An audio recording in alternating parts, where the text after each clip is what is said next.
ಆ, ಅಲ್ಲ, ನಾನು ನೀವು ಚಿಕ್ಕವರು ಅನ್ನೋದು ನಿಮ್ಮ ತಲೆಯಲ್ಲಿ ಓಡ್ತಾ ಇದೆ ಅಲ್ವಾ? ಏನೂ ತೊಂದರೆ ಇಲ್ಲ. ನೀವು ಚಿಕ್ಕವರಾದ್ರೂ ನಿಮ್ಮ ಪಾಂಡಿತ್ಯ ದೊಡ್ಡದು. ಒಂದು 6 ಗಂಟೆಯಿಂದ ನೋಡಿ ಒಂದು ಕಿರಿಕಿರಿ ಮಾಡ್ತಾನೆ. ಹಾ, ಇದೆ. ಅಲ್ಲಿ ನಮ್ಮನೆ ಹತ್ರನೇ ಒಂದು ಪಾರ್ಕ್ ಇದೆ, ಅಲ್ಲಿ ಅರಳಿ ಮರನೂ ಇದೆ.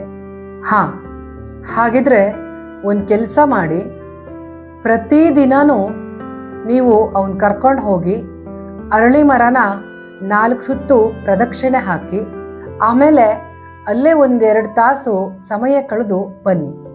ಎಲ್ಲ ಸರಿ ಆಗತ್ತೆ. ಅವ್ರ ಕಣ್ಣೇ ಬಿದ್ದಿದೆ. ಅವತ್ತಿಂದಾನೇ ಅವರು ಮಧ್ಯಾಹ್ನ ಬಂದಿದ್ರು, ಅವತ್ ಸಂಜೆಯಿಂದಾನೇ ಅವನು ಊಟ ಮಾಡ್ತಾ ಇಲ್ಲ. ವಾತಾಪಿ ಜೀರ್ಣೋ ಭವ ಅಂತ 4 ಸಲ ಹೇಳಿ ಅವನಿಗೆ ಕೊಟ್ಬಿಡಿ. ಸರಿ ಆಗ್ತಾನಲ್ವಾ? ಅವನು ಸರಿ ಆಗ್ತಾನೆ. ಹಾ, ಮಾಡ್ತೀನಿ.